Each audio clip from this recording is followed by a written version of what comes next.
Fala, meu povo ligado no Vitrine, tudo certo? Meu nome é Vitor e hoje vamos continuar aqui na nossa saga da matemática básica, falar um pouquinho sobre razão e proporção aí. Separei um conteúdo bem interessante para vocês, tenho certeza que vão gostar. E já vai deixando o like aí, se inscreve, ativa o sininho para não perder nenhuma novidade e roda a vinheta.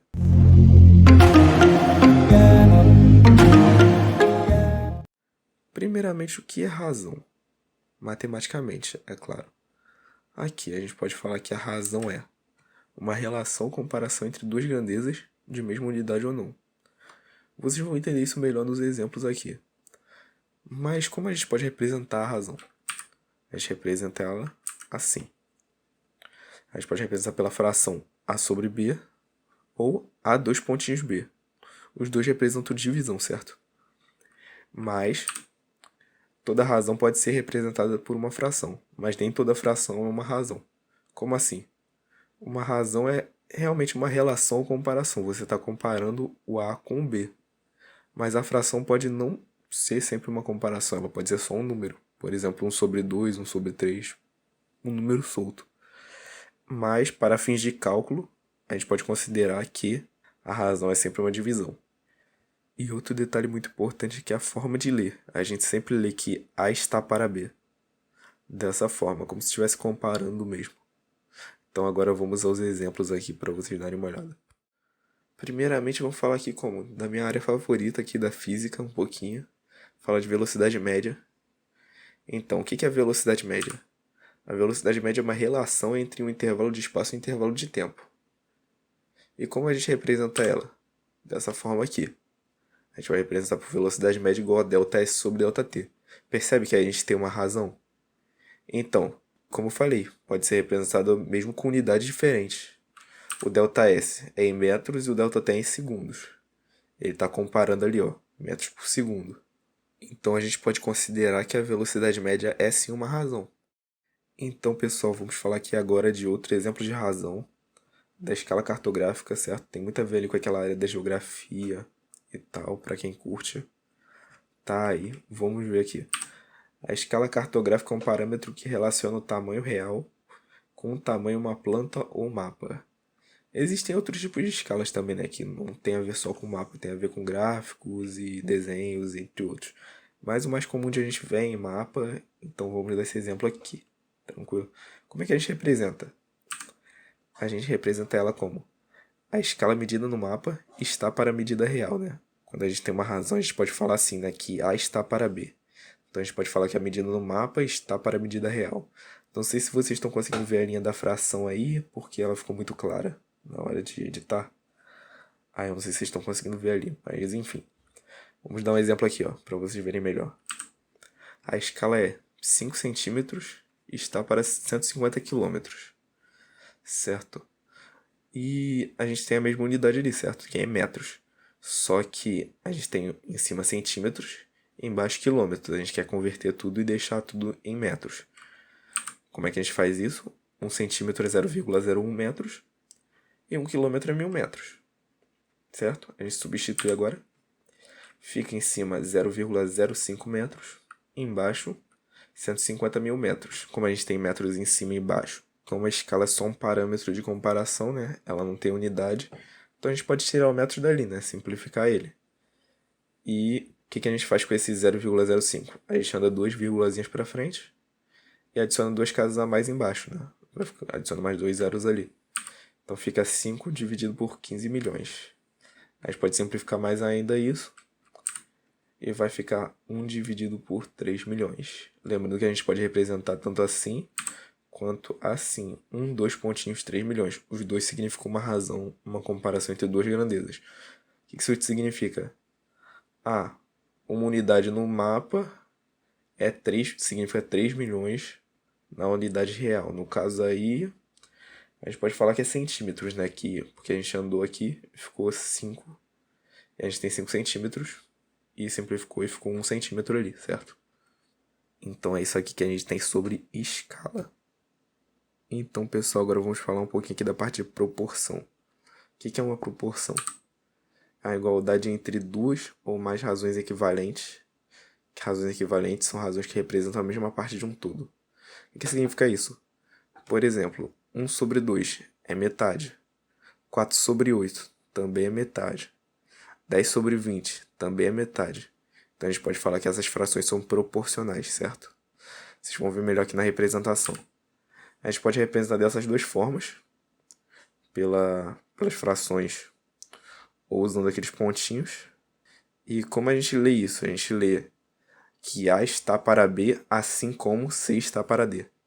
Então, o A e o D a gente chama eles de extremos, porque eles estão na ponta da proporção. E o B e o C a gente chama eles de meios, que eles estão no meio da proporção. A gente vai usar muito essas nomenclaturas aqui, então prestem bastante atenção. Então, quando a gente tem os meios ou os extremos iguais, ou o A e o D iguais, ou o B e o C iguais, a gente chama essa proporção de proporção contínua, tranquilo? Continuando aqui, a gente tem a relação fundamental das proporções. O que é isso? Ela fala que o produto dos extremos é igual ao produto dos meios. E o que isso significa? Significa que essa igualdade A sobre B igual C sobre D implica na igualdade A vezes D igual B vezes C. Essa setinha significa a relação de implicação na matemática. Se vocês quiserem, futuramente a gente faz uma aula falando sobre lógica, explicando toda essa simbologia. E como a gente chegou nesse resultado? Multiplicando cruzado, né? Como normalmente a gente faz.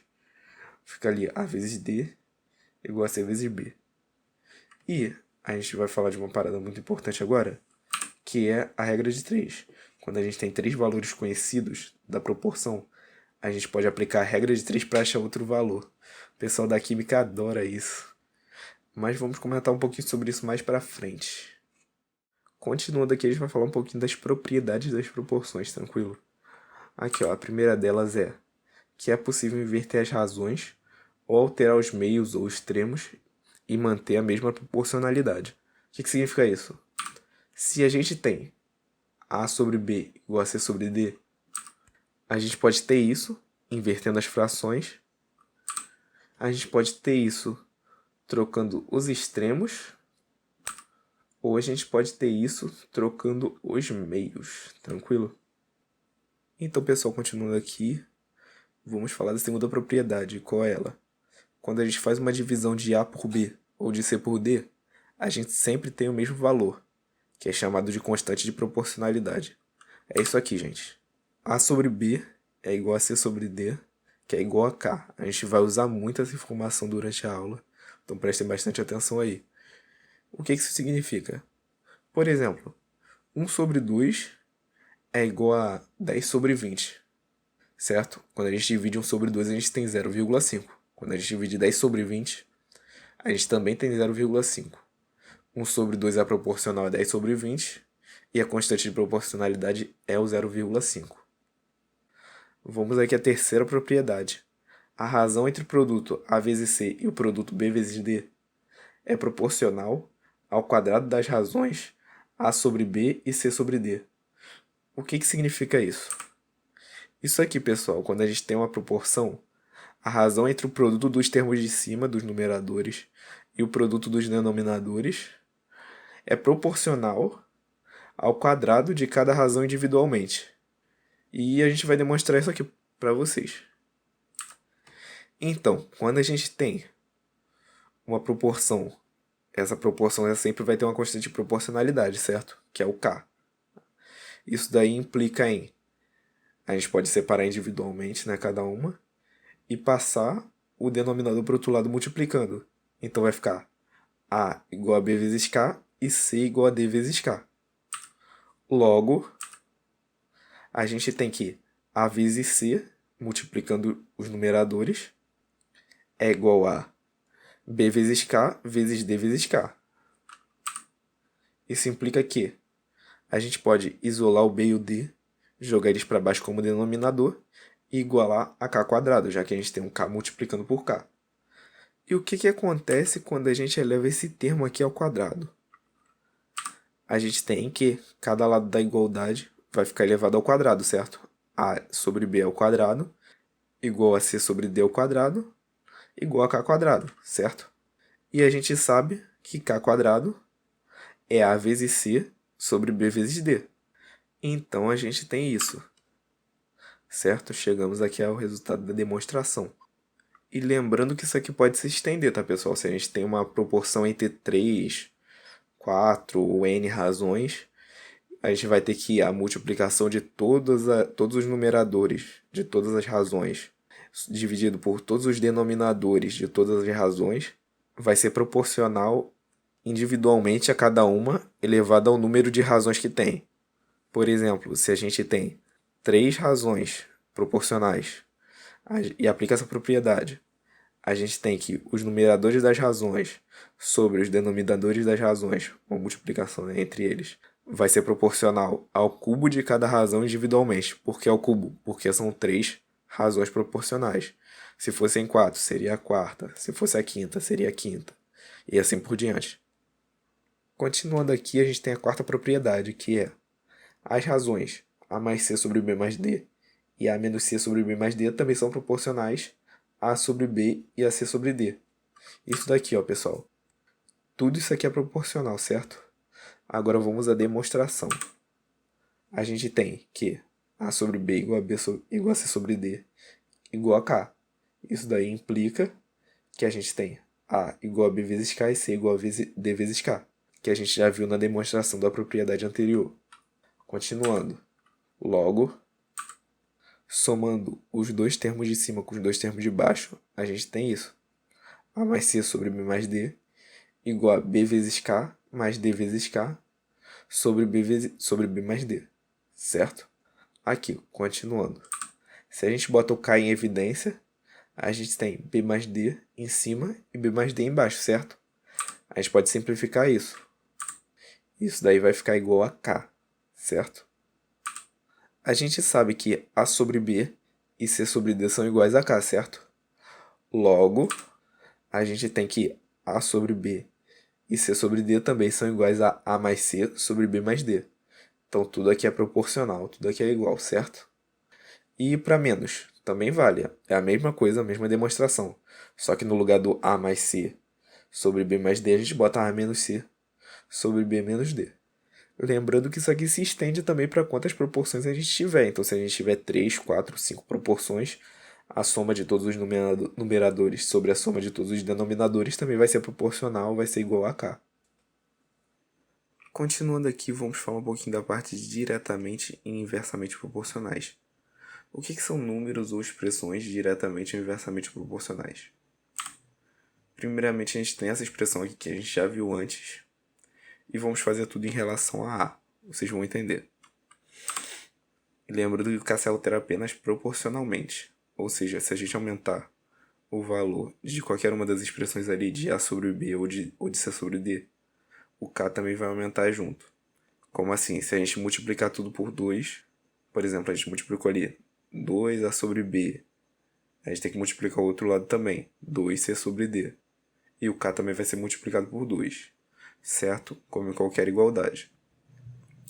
Então, a gente vai aumentar o valor de A. Só que a gente não pode aumentar ele sozinho, senão já vai alterar toda a proporção ali, já não vai ficar mais proporcional. Então, que outro valor a gente pode aumentar para manter a proporcionalidade? Percebe que se a gente aumentar B ou C, a gente consegue manter o K proporcional a A. Então, a gente tem que B e C são diretamente proporcionais a A. Porque se a gente aumenta A, eles têm que aumentar junto para a expressão continuar proporcional, certo?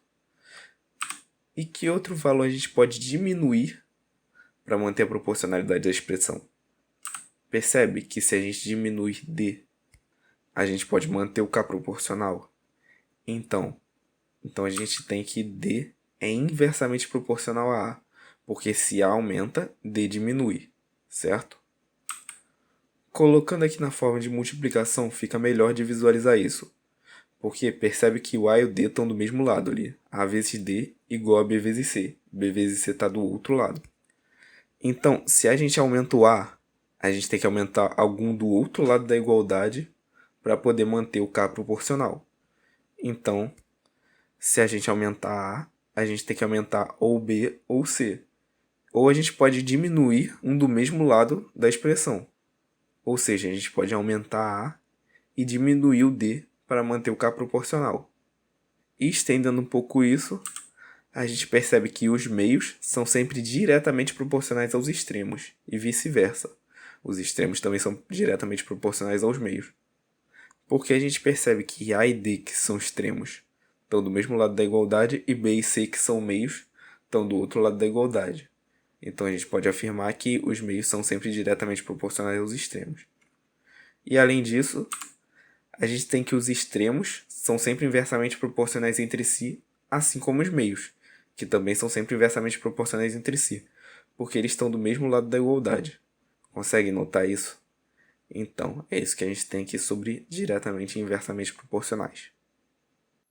Continuando aqui, pessoal, vamos voltar um pouquinho na parte de regra de 3. O que é a regra de 3?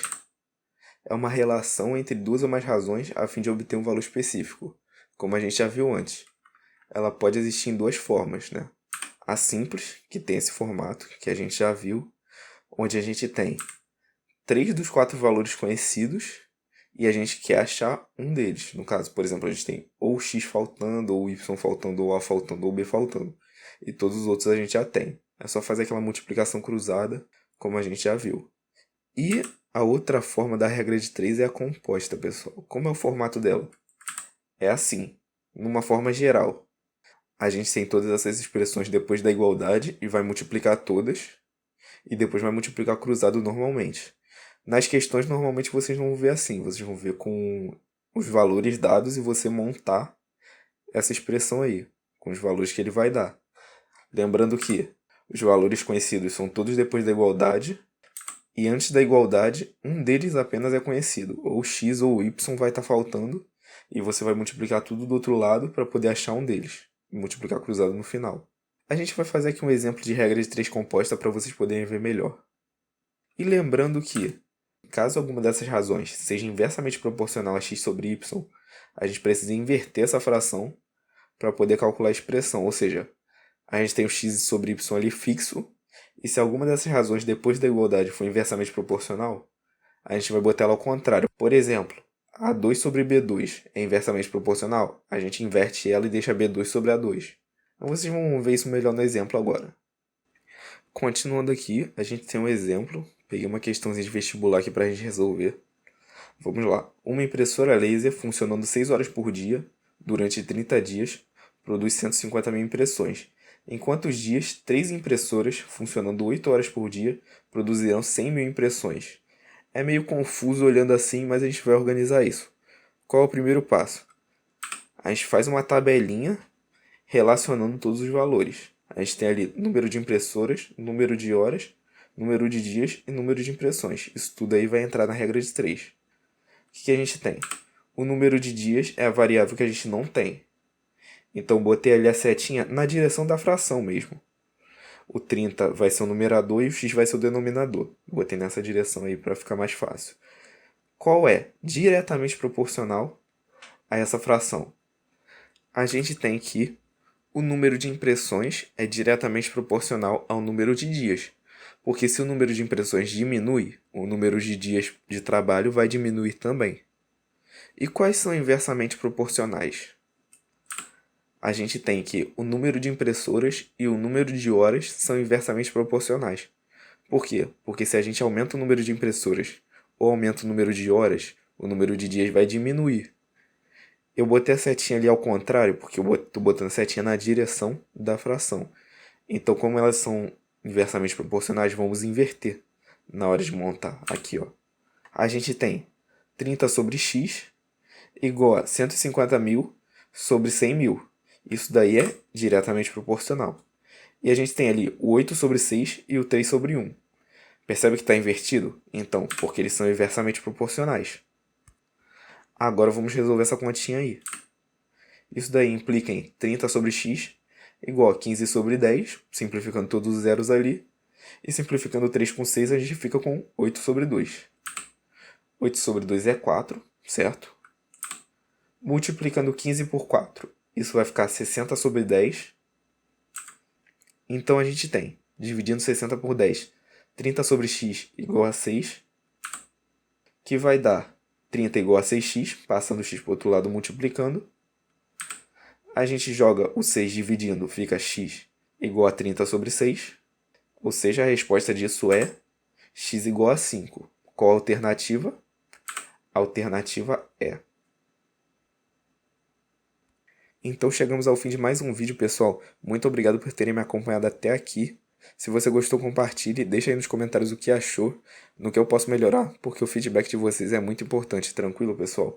Siga o Vitrine nas redes sociais, facebook.com/vitrineacademica1 e no Instagram, @projeto Vitrine Acadêmica. E caso tenha alguma dúvida ou sugestão, pode me chamar no Instagram, @dsz_vitinho.